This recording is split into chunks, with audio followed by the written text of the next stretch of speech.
5432. Jarvis, Jeff Jarvis, the Jarvis. Great to see you. Thank you very much for joining me. Happy Monday, August 11th. Good to see you. It's Monday. Yeah. Are you under a water boiling? I just looked, 200,000 people in New Jersey are under a water boiling requirement. Well, all we have to do is put it outside and it'll boil, so that's fine. It's very hot, but your water is coming through the pipes okay. Yeah. Okay, good. And there's a lot to talk with you about, as always. What are you? There's some new AI things you're reading about AI. What do you want to? Why am I not so into it? Why do I not want to devour everything? You're devouring everything, right? I'm devouring everything, but I'm on 2 AI podcasts, if you care. One's called AI Inside, the other one's called Intelligent Machines, and I'm doing other AI stuff, so I kind of have to, and I'm keeping up on the news every week. Yesterday, I spent a fun Sunday morning reading through the headlines of every new paper about AI in Archive, which is the preprint server for academics. There were 340 papers in a week on AI, and it's pretty amazing what's going on. Some of it amusing, some of it not. There's a few things going on where they're saying, well, we don't really need humans anymore to check what we're doing. We can train this on synthetic data. So forget you stinking people. We'll do without you. It's okay. That's a little freaky. There was a manifesto for cyber humanities. That's a nice thing to have. What else was in there? There was a neat taxonomy of hallucinations, all the ways in which AI lies. Of course, it doesn't really lie because it doesn't really know what the truth is, but that was amusing. What else was in there? On TikTok, one study found 1 video out of 4 now shows AI-generated content. Wow. You can't believe anything, including bunnies bouncing on a trampoline. Wasn't true. The cause of LLM sycophancy is that if you state an opinion, the LLM wants to agree with it. What's the LLM? Large language model. Got it. The chats, right? So they're so sycophantic. They always say, "Oh, Pete, you're just so right. You're just so brilliant." That's why people like this crap. And they found that it does more of that bootlicking if you state an opinion that it can then grab onto and agree with. And finally, there was a robot drone, a AI co-designed, developed, verified, a robot built by a robot. Wow. But all of this is the GPT-5 is out, the new OpenAI, and it's pretty roundly a disappointment in most quarters, and it really gives lie to them saying artificial general intelligence is right around the corner. No, BS. Yes, it's not. There's no such thing. The goal should not be to supersede humanity. It's a tool, and they go overboard on their promises and overboard on the doom. But it's fascinating. My ex-wife and daughter were talking about how their AI chatbot is their best friend. What do they mean? Well, so interestingly, when ChatGPT 5 came out, they turned off ChatGPT 4, and people in Reddit were going batshit because they lost a friend. Huh. What it means, I think, this can go a little psycho, and the New York Times had a story that I really didn't like, trying to say that a perfectly sane man was made insane by AI. Nothing's that simple. No, wrong. But it is a little freaky that people are using AI for companionship and even therapy. And, on the one hand, I guess I kind of get it. You got a dog, you got a cat, you talk to the dog doesn't answer back. Now the dog answers back. As a pet, I guess I could kind of understand it, but as a friend or as a therapist, I don't know. Why? It sounds great for people who are lonely, or even if you're not a lonely person in general, you're lonely right now and you just want somebody to talk to or something to talk to. It's a good point. My reflex, my knee-jerk reflex to say that's a sad commentary on society. Sure. But I'm presuming a norm that was before. That people are a lot more lonely. The loneliness epidemic has become really something. Have you not paid attention to that? Do you not? Yeah, I think it's a bit overblown. But then I'm antisocial, so. especially for men. It's even worse for But men. you can do amazing things with AI now. So I did an experiment where I read a lot of AI links every week, and I put them all in a spreadsheet for the two podcasts. And I told GPT-5, I said, turn this into a newsletter for me. Read all the stories, turn everything into a link, and boom, boom, boom, boom, boom. There it was. Oh, And it wow. was pretty okay. I stupidly have an idea for a movie. I won't go into it. And I had never written dialogue. I wouldn't know what I'm doing. Probably will never do it. It was just a weekend fantasy. But I put in the idea and I said, what would it take to do a treatment? And it formatted it. If I had enough details, it could guide me in the process. So there's fun stuff to be had here. It's good. It's just not. It ain't human intelligence. Never gonna be. Never going to be. Never gonna be. Sure of it. Sure of it. Absolutely. Well, because there's no definition of that. There's no definition of intelligence or human intelligence or super intelligence, as they like to say. It is an amazing tool that can help do things like find breast cancer earlier and do protein folding. And I just dealt with a guy in Montclair State today, Joe Abditas, who's helping local news sites use AI, and it can do wonderful, amazing things for them. It can create their newsletters and stuff like that. It's a great tool. It's a wonderful tool. It's just been overblown by these AI boys. And the AI boys, as we talked about in the show in the past, are scary. Oh, definitely they are. You're talking about the Peter Thiels of the world, and not to mention, obviously, Elon Musk and several others that have tremendous influence now in the federal government through JD Vance and pretty much anybody they want, apparently. Yep. Yeah. Thiel is the puppet master behind the scenes there. Yeah. Huh. I just started it. I just downloaded ChatGPT. I'm way behind everybody, I think. And the first question I asked it is, because I'm 49 going on 50, I said, some kind of question about what health issues or health maintenance should I be doing, 50-year-old man, and so it's pretty interesting, and then matched up with a lot of the things that my physician friends are telling me as well. So my point being there, it's really helping people diagnose things with health issues and just simply like maintenance, gathering and all of the best research. Maybe I don't know if it's the best research. I don't know if it's right. But well, so I tested something last week. I just came back from my cardiologist, and the medication I take now for my AFib and my Dicky ticker, as a British friend called it. I may have to go off of it because it's doing something it shouldn't do. So it is concerning, and I'm going to see the doctor next month. And so I went to Google's Gemini Pro 2.5, and I asked it, what's going on with this? And it came back with excellent explanations that calmed down my wife and me about it. Then I went to ChatGPT 5. I put the same question in, and it told me in no uncertain terms to immediately stop the medication. No, Dr. Chat, no, it's not your role to do that. And that's dangerous. Wow. What's the difference between these different AI models or bots? That's the interesting thing, Pete, is that they're under the hood, there's all kinds of differences. But basically, they're just leapfrogging each other. They're just, there's nothing that really stands out that makes any of these models that much different from the next a month hence, because they'll copy each other. And I don't think the interesting thing is going to be these big models themselves. I think it's going to be what people do with them, the applications they create with them. And I'm glad to see that in Switzerland, there's an open source model that's going to be publicly owned. That is to say, no corporation will own it, and it will be all of its data will be transparent. And I think we need that kind of open source competition in this area. Now, Meta puts out its model, Llama, open source. Or open availability, I should say. ChatGPT or OpenAI just released some of its stuff open. Google has been releasing stuff open, so that's all good.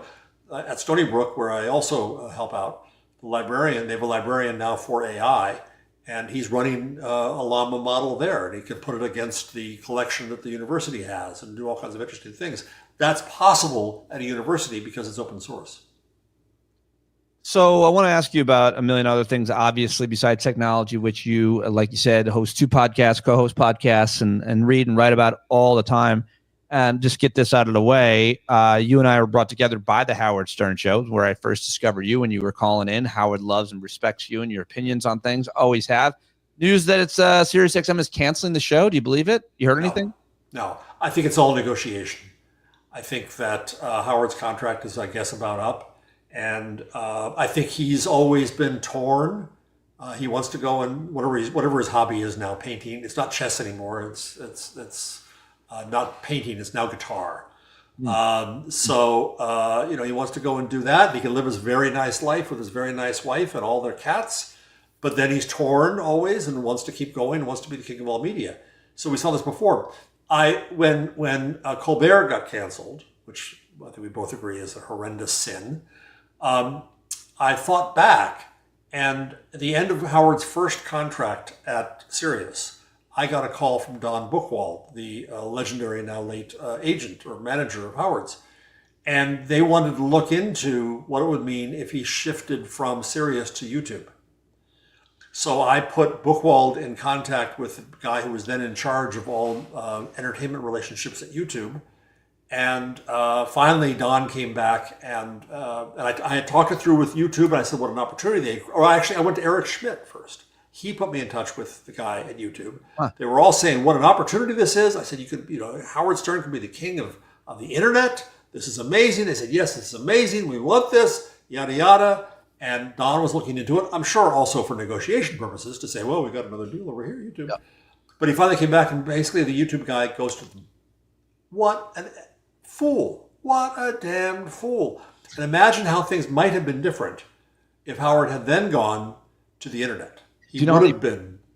How many, I can think of two huge names that Scott Greenstein, who's the president of SiriusXM, didn't even take an interest in directly from me. Had he hired them at the time, things would have been a lot different. One was, I should say, Sam Harris. Sam Harris has millions of subscribers everywhere. And they're like, who's he? Not interested. And then when I got let go in 2019, I went first to Joe Rogan's show, and it was clear as to why Joe had me on, because he kind of wanted to shit on SiriusXM. And what he said on that show is that SiriusXM wanted him to join them, but they didn't make an offer. They said, no, you get the platform. He said they didn't offer him money. They just thought that their platform would be the best place for him. Wow. Yeah, he said it on the first 15 minutes of my conversation with him. So they all, make a lot of bad decisions on talent, plenty. So I'm researching a next book that I hope to write about the end of mass. And I've been researching the beginnings of mass. And it's fascinating to me. I'm going down rabbit holes about the invention of the triode vacuum tube and the amplifier, and I'm nerding out like crazy. But one of the fascinating things to me is that there was no inevitability to these technologies. The telephone at some point was seen as a means to broadcast rather than one-to-one. There was a time in New Jersey when there was a service called, I can't remember the exact name of it, but there were 3,000 to 5,000 people who subscribed to a daily service to have news, and in the early 1900s. 1900s. To have news and other entertaining piped into an earpiece in their home all day long. They could pick it up any time and listen. It was a show, right? It was broadcast. On the other hand, the technologies that made broadcast, radio and the amplifier, were not at all seen as first for broadcast. They were seen as a way to do wireless phone calls. So people had a reverse of it.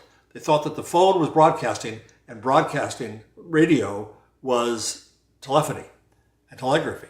And so it's not set in motion what these media had to become.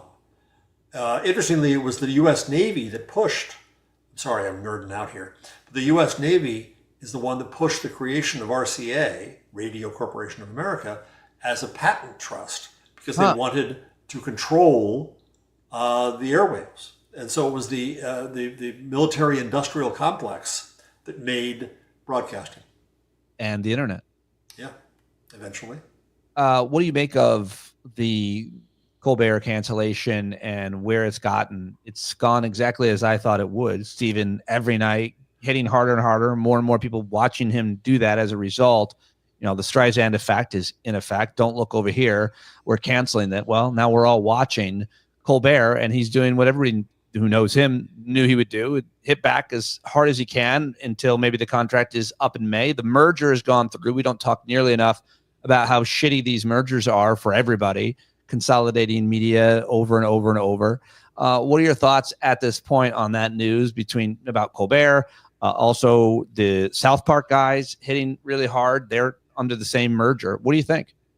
Well, South Park is making more money for them than Colbert, so they're tolerating that. I wonder if they're going to find an excuse to drop Colbert before May. They'll have to pay him off the rest of the time. And the reason I went back and looked at my Howard Stern history was because I want Colbert, rather than him going to Sirius or to Netflix or a place like, no, Colbert's big enough. He could make it on his own on the internet. And that's what I wish he would do. And the rest of late, what do you think? Is the rest of late night doomed, as they're saying, Pete?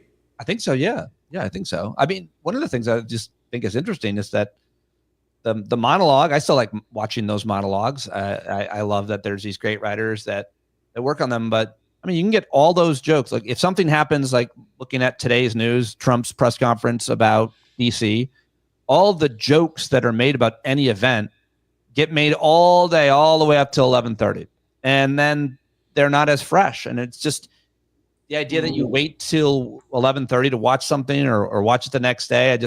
That alone, I feel like can't continue, because relevancy and rapidity of how quickly you react to an event is what gets the most attention. And anybody can be funny. And there's a lot of funny, smart people that are just on the internet with accounts. So I'm just not sure how important those shows are anymore, based on the fact that there's millions of funny, smart people reacting to things all day long, every day.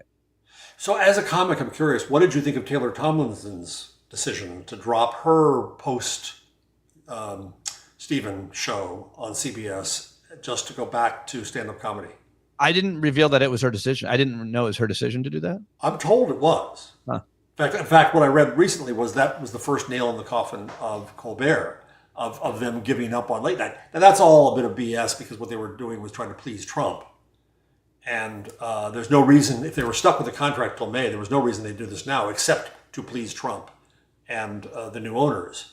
I don't know. She was young. She's young and super talented and innovative. I'm not sure why she would want to give up such a huge platform, or why anybody would want to, other than, and I don't know what she said, other than somehow they're not enjoying themselves. It's too much work. Mm-hmm. A lot of comedians do comedy because it's a very easy life. You only have to work at night for a little while. You have to do a lot more these days by cutting and editing clips and promoting yourself to even get put on stage than you used to, but it's still, not that hard of a gig. But I'm not sure. I don't know what to make of it, because I don't know what she said. Yeah.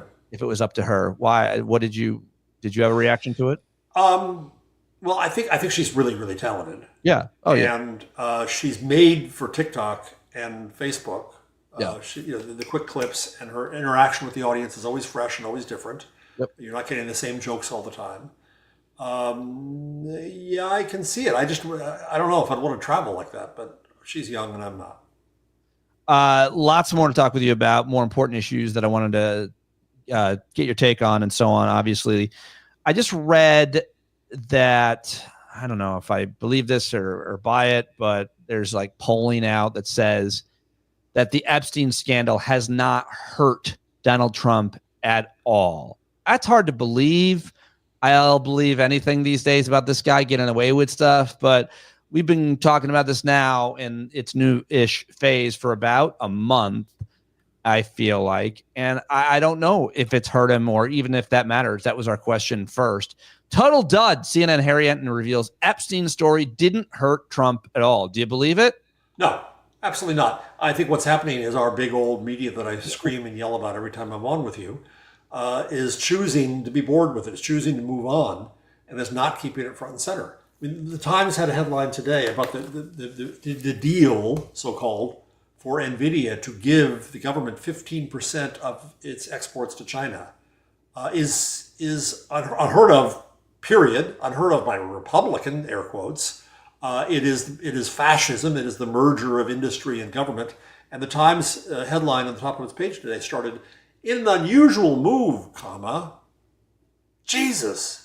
They're soft pedaling everything, including pedophilia. If they stayed on the case, Trump would be under the pressure to do something, and they're letting him off the hook again.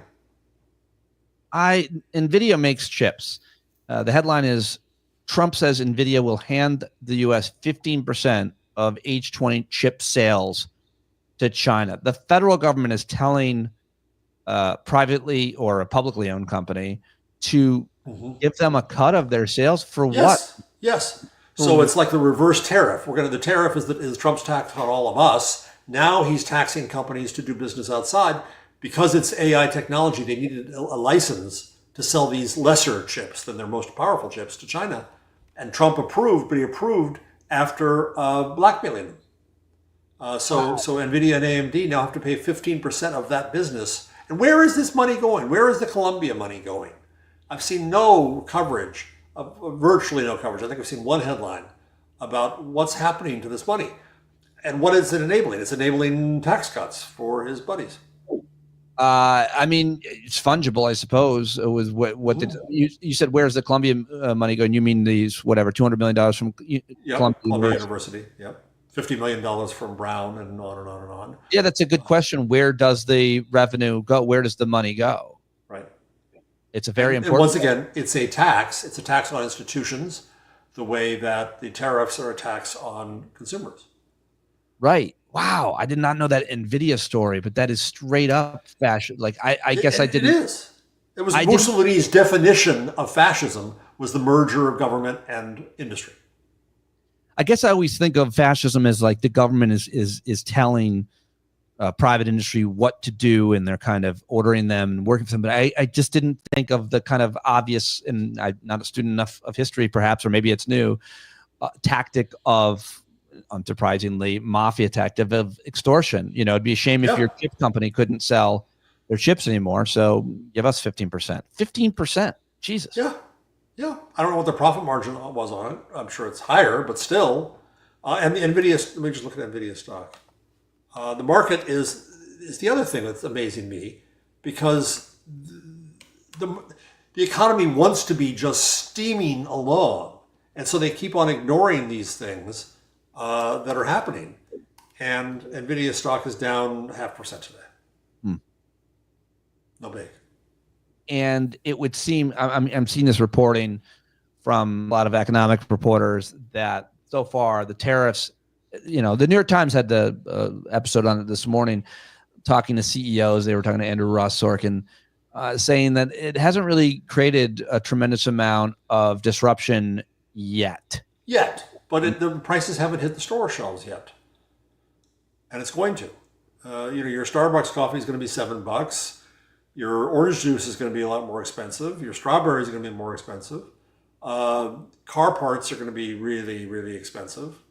This is where we're going to be. And the Times had a column about 2 or 3 weeks ago saying, "Oh, maybe the economists were wrong." Well, the tariffs, the tax, I want to keep it on the tax, hadn't really hit our pocketbooks yet. Right. And he'd walk back so many of the original numbers as well. He tacoed Trump. Yep. Yeah.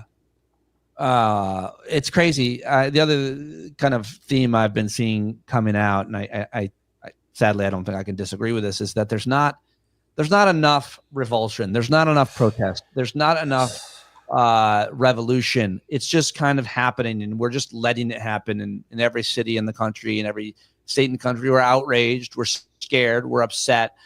We don't really know what, if anything, we can do. General strike in the streets every day, and yet people are just trying to get by and pay their bills and pay their rent and their mortgage as well. Household debt is way up, by the way. I just read that. But I mean, what do you think about? Do you think that's the right narrative? Is that Trump is kind of getting away with everything without there being enough pushback from the deportations to the tariffs to taking over entire cities, apparently, with federal police? Yes, I think so. And there's a lack of outrage. There's a lack of shock at this. I start the blame with our media, because that's where it should begin. That's where we should be getting the context to say, not just in an unusual move, to say this is really dangerous and has never happened before, and here are the implications of it. And as I've said on the show before, if you're unwilling to use the word fascism, then you can't explain fascism. You cut that off. Right. What do you think is going to happen Friday in Alaska? apparently he said Russia by accident or something today. Yeah, he Trump. did. Yeah, well, it's close. You can I, see it from Alaska. I'm in the minority of people who don't see Trump like degrading mentally. I feel like he's always been adult and an idiot Yeah. and a dotard and made. He's never had a huge vocabulary. He's never been particularly eloquent or articulate about anything. He's always Or going knowledgeable. on these Right. tangents. And I don't know. What do you think that there's like a noted degradation, or do you agree with me that he's always been like this? Oh, I think he's always been like this. He's gotten a little more insane and a little more inarticulate. Has he gotten more insane, or has he just gotten away with I more? mean, it's a good point. He is his own Overton window, and he's crashed through it. Right. He can't put words. I mean, he never put words together well, but he has more trouble putting words together now. His cankles are in bad shape. I think it's got to have an impact on him. He is old, but he's an idiot. He's an uninformed, ignorant, malign idiot. And that's the problem. And I fear he's going to do huge damage. Putin is going to come in and just string him like he's a marionette. And poor Zelensky, from Hunter Biden on, poor Zelensky has to deal with his crap more than anyone else on earth. Yeah, indeed he does. I think that's probably the person's suffering most from it outside of Palestinians, I suppose. Yes. Speaking of that, so Israel killed a journalist and 4 crew members in one obvious hit. And there, too, you'd think among journalists there would be outrage. It took a while. The Times finally played it on its homepage. It took a while. The Guardian played it up high. But generally it was, okay, another death in Gaza, okay. You'd think at least killing journalists would get journalists more upset than the 60,000 or however many thousand people. Israel said the journalist was a Hamas member. No evidence, but they said it. So do some reply boys on the socials, yeah. Have you ever seen a armed conflict in your entire career where the dominant country, the aggressor, did not allow journalists in no matter what to report? I mean, I feel like that's the most egregious thing that Israel has done outside the violence and the tactics and the rhetoric and so on. Like the one main thing is banning journalists from your event makes people think that something nefarious is going on. Banning journalists to cover a conflict that you are the primary aggressor in, we've never seen that. We've seen efforts to keep media out to some extent. As I remember, I could be wrong about this, the Panama invasion didn't have a lot of journalists. Well, that was okay, fair, and that was 1980s. But I mean, like in terms of Iraq, in terms of Afghanistan, no. You try to control the message. The government obviously always does try to control the message, and of course, they had a lot of American journalists embedded, which is not objective journalism if the people that you're reporting on are also protecting you in an armed troop carrier. But to not allow even flyovers and to penalize those who do cover it, and then to kill journalists purposely. I don't think we've ever seen anything quite like this. And this is, I think that I've had to change my own mind about this because I was raised in America, and America was the ally of Israel, and this is awful. I do think it's genocide, but there's still a lack of outrage commensurate with what's happening. I think. Yeah, it's true on certain quarters, but you look at how the New York Times and our Democratic politicians are steering clear of Mamdani. It's I think unpardonable. The Times has had a vendetta against him and is finding every excuse they can to praise even sexual abuser Cuomo. The fact that the New York senators and governor have not yet endorsed him means it's a de facto endorsement of Cuomo. And why is this? Because he's a controversial view, what they think is a controversial view on Gaza, which is not nearly as controversial a view as they think. I think that's the best observation. We saw Pete Buttigieg fumble it on Pod Save America yesterday. It is not nearly as controversial as they think. To not be so. At this point, who is so many Israelis, so many Jewish Americans, diaspora, and is waking up to what is happening there and kind of running from it, or obviously criticizing it in the harshest, or at least not certainly overtly supporting Israel with the kind of naked support that they've always gotten, regardless of the crimes. Right. Right, and it's Netanyahu. I mean, it's you don't have to support Netanyahu to support Israel and the Jewish people, but Netanyahu is worse than Trump because he's killing people. Oh, he's a monster. Yeah, and he's doing it for his own domestic politics. Exactly. Yeah, exactly. Though I think that in the end, Robert F. Kennedy Jr. may kill even more people over time than Netanyahu. He's so dangerous, and what he's doing is so dangerous, and it's one of the scariest and worst parts of this regime is what they're doing to HHS, what they're doing to research, what they're doing with vaccines, the doubt that they sow. It's hard to measure the damage it does. I've been tracking informally conspiracy theorists forever, and especially around the anti-vaccine movement, which has only grown more and more to the point that the leader of it is now the most powerful person in healthcare in America.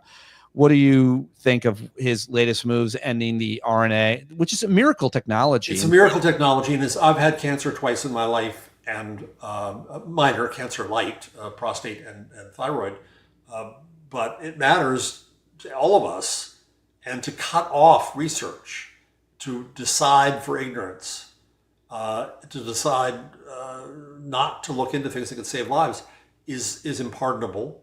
I saw somebody, I forget who it was, on the socials put up a poll, one of the meaningless, ridiculous social polls. But hey, we click. Who's the most dangerous? Which Trump cabinet member today will cause the most long-lasting danger in the country? Hegseth, the Justice folks, Kennedy.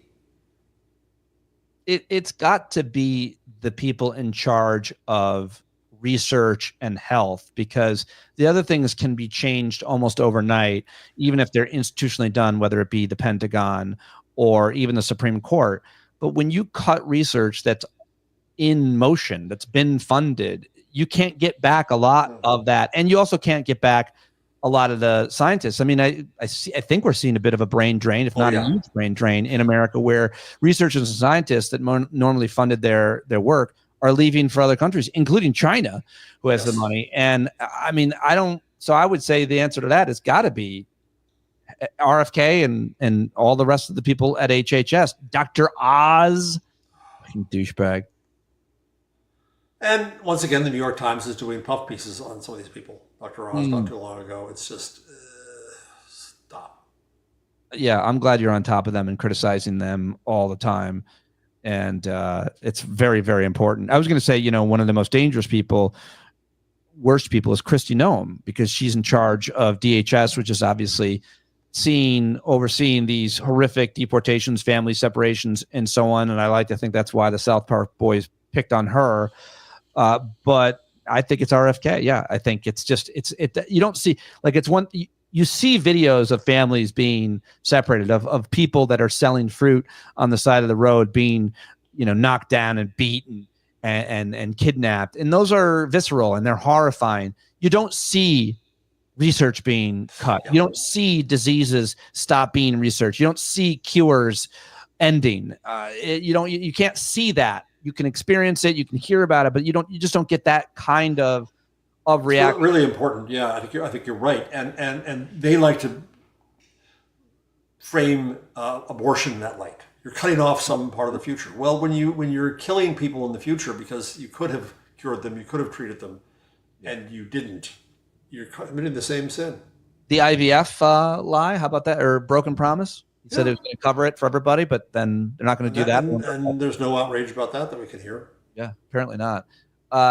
What do you make of this story around gerrymandering? This is not a sexy issue. It's hard to understand kind of what that means. It's not that hard. It's, drawing districts around the people that are most likely to vote for you. It creates a tremendous, I think, problem in your local town and state versus state. And obviously it's going to affect elections. But Heather Cox Richardson up with a video today saying that this is how they steal the 2026 election. Not that anybody else didn't see that's why they're doing this. And of course, Trump is basically called Texas up and say, can you find me a few votes? Right. It's extortion. It's fascism. It's illegal. You only do this based on the census, which takes place every 10 years. He wants to do a new census where undocumented people aren't counted, which would lead to fewer seats for Democrats for sure, and fewer resources for everybody for sure. It would make those cities really struggle. What do you make of the gerrymandering story and where it's going? It's time to fight fire with fire. And, yeah. And I think that we finally have California talking about that. Hochul is saying I can't do anything till 28. I think that's BS. I'm mad as hell at Governor Murphy in my state that we haven't seen him stand up. Pritzker has been standing up, and I don't know what that means in terms of redistricting.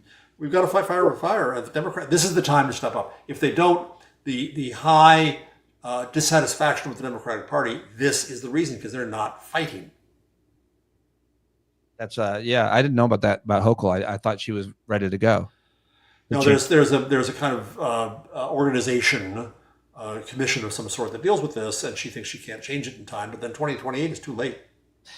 Coming back to New York and Mamdani, who you mentioned, what do you make of every time I'm talking to somebody, or I've been asked to do a few guest spots lately, they always ask me about that because I'm a big lefty, and I'm always surprised by people's concern about him and his ideas, most of which couldn't be implemented no matter what. But I mean, like this guy's great. He's really likable. He's really smart. He's really passionate, and he's got some unique ideas that would potentially level the playing field at least a little bit in terms of the wealth disparities and income disparities that New York, cost of living that New Yorkers and that other cities mayors could follow, the lead on. The guy seems like a natural leader. What's the big deal? I mean, I couldn't agree more. Yes, he's young. Yes, he's inexperienced, but he has good ideas, and he brings together the populace. And this is exactly what the Democrats need. And by them trying to stay arm's length from him, they're hurting themselves terribly. And I'm all in favor of him. I live in Jersey, so I can't vote for him. But I think, and because even if he were half as good as he is, he's 10 times better than the people he's opposed to. Adams is awful. Cuomo is awful. Forget about the Republican. They're all terrible. And Mamdani is smart and principled, and people are excited by him. And what's the matter with trying for free buses? This is just absolutely ridiculous, and it's bigotry. It's anti-Islamic, and it's bigotry. Yeah. And getting back one more time to the Epstein thing, is that going away? No, I hope not. Well, I'll ask you in a second. I think it may go away in media. I think it already is. You're not seeing the story out there as much, so they could allow it to go away. Do you think the Rogans and company will let it go away? Maybe. I don't know.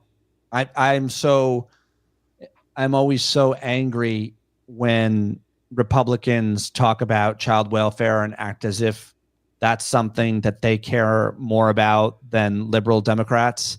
Right. I think that is a narrative that unfortunately has become mainstream, and I think it's egregious and it's completely wrong that Republicans want to protect children against abusers or protect children, period.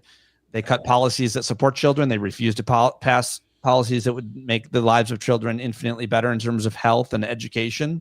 Yep. They're anti-abortion and anti-women's health care.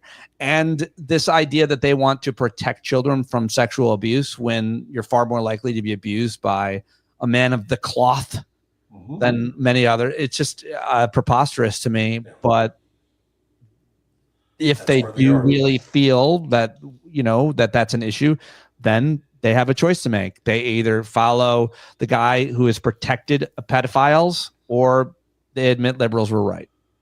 And clearly, because they do see the files, clearly they know that it's worse for them. If they thought that this would be bad on the Democrats, they would probably do it. And the Democrats will say, "Fine, we'll look what was done by Gillibrand to Al Franken. They'll do that again. They'll dump their own. That's never a problem with Who are they Democrats. dump? Bill Clinton? Like who's? Well, yeah, who cares? There's nobody else that's even being talked about that's an elected Democrat. There's no elected Democrat. There's probably no elected Republican. But Donald Trump is implicated all over the place. The dude is, it's such a weird thing, Jeff. I think about this a lot, and I really do wish I could talk to more MAGA people sometimes just to ask them, like, he was best friends with Jeff Epstein, like, for a long time.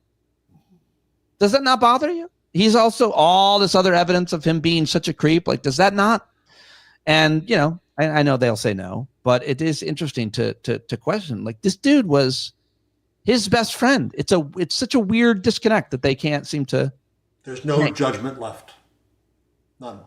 No judgment. But I don't even understand the interesting thing about this is that I don't understand their self-interest here, because they're not getting anything out of it. They're getting taxed. They're losing their jobs. The economy is going to be in the toilet. But yet the draw of a cult beats all. Well, the economy being in a toilet is the one thing that will change everything, in my opinion. I think so. And unfortunately, it's going to hurt us all, but yes. Yeah. Well, COVID hurt us all, and it's the only reason Trump didn't get elected. Yeah. Reelected. And I think that people who don't pay any attention to politics and are completely apathetic, seeing the costs of gas and food and everything else go up, they blame the person in office, generally speaking. So, I think that's inevitable. And sadly, I think that some of us are hoping for it, because it's the only way potentially out of this, if there is a way out of this. If there is. Tell me something I don't know, or give me a piece of good news. Oh, God. I don't think I have any. I made notes here. No. Oh, well, okay, here's one. So AI again. I'm seeing a lot, and I saw a paper about this, a lot, that marketers are going to start marketing to agents rather than humans. What does that mean? It means you're going to be able to ask Perplexity or ChatGPT or Google Gemini, go find me the best microphone and buy it for me. And so what that means is microphone makers are going to redo their marketing to appeal to the agent you send off to do that. Now, the good news there, what's the good news there? The good news is they might stop bothering us, the advertisers, because they don't care about our attention anymore. They care about our agent's attention. Oh, that's interesting. So again, how would it look if I wanted to buy a thing? I would go to my. So right now, including a house or a car or a. Yeah, I mean, you're gonna at some point want to test drive the car, but if you want to get a flight, or you want to get a hotel, or you want to buy a clock, then you can go and tell your agent, go find me the best clock, and it will go through and it will look at all the reviews and all the prices, and it will do a chart. On AI Inside, one of my podcasts, Jason Howell, the co-host, went off and had one of the models. It was Perplexity has a new browser, so it's a browser with an agent in it. It replaces the browsers you have, and it is aware of what you have on your screen. So Jason had 3 tabs open with cameras on them, and then he had other tabs too. And he told Perplexity, compare the 3 cameras that are open in my browser. And it knew which 3 tabs to go to. It went and looked up data about all 3 cameras. It came back, it gave him a chart comparing all their features, and it made a recommendation. The only step missing is for it to go ahead and have your credit card and buy the camera. So in that case, if you are Nikon, you're going to want to appeal to Perplexity. You're going to want to set up your data so that it is read by Perplexity and used to make the recommendation to Pete buying a new camera. Oh, wow. Well, I think I like that. Yeah, I think I do too. I'm in the market for a scale for my body weight. I've never owned one. When you get to a certain peak, you get to a certain age, you don't want to know. Take it from me. I think it'll motivate me. It did me for a while. I don't think I'm not going to get on it every day like some of you psychos, but like, no. I'll get on it once a week. And well, I got fairly obsessive about it, and obsessive about air quotes running. You couldn't call what I did running, but I'll be charitable myself. I was doing 5-6 miles a day, I'm 6'4". I got down to 156 pounds. People thought I had cancer. Well, I did, but people thought I really had cancer. And now, when my knees and hips went out, then now I'm up to 205. Well, that's not that bad, but the running, It shouldn't be. yeah, you got it. Yeah, well, that's what I'm doing. So Careful of your joints, man. Careful of your joints. I go in my meditation, which I do most days, most mornings. I do a thing. I go through my joints, and I just be say friends to your joints. Yeah. Yeah, I just be grateful for them. Knees, how you doing today? Yeah, I love you, knees. Yeah, I need you, knees. That's what I do. I have names for them. All right. What do you name your knee? They're Mike and Ted. Guys, 2 male names.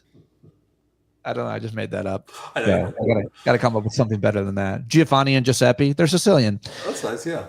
All right. This has been great. As it always is. You answered all my questions, all of them, with a tremendous amount of comprehensive information and wisdom, life experience and credibility. And I'm very grateful whenever you join me, sir. And I'm always grateful to be asked. Thank you. And say happy birthday to Kim Nyborg's daughter in the chat. Oh, cool. Kim, happy 10th birthday to your daughter. Happy birthday to you. Good news right there. To be 10 again. Ah, yes. When everything was in black and white. Love you. Appreciate you. Thank you for joining me, pal. Thanks. Ending stream, everybody. Talk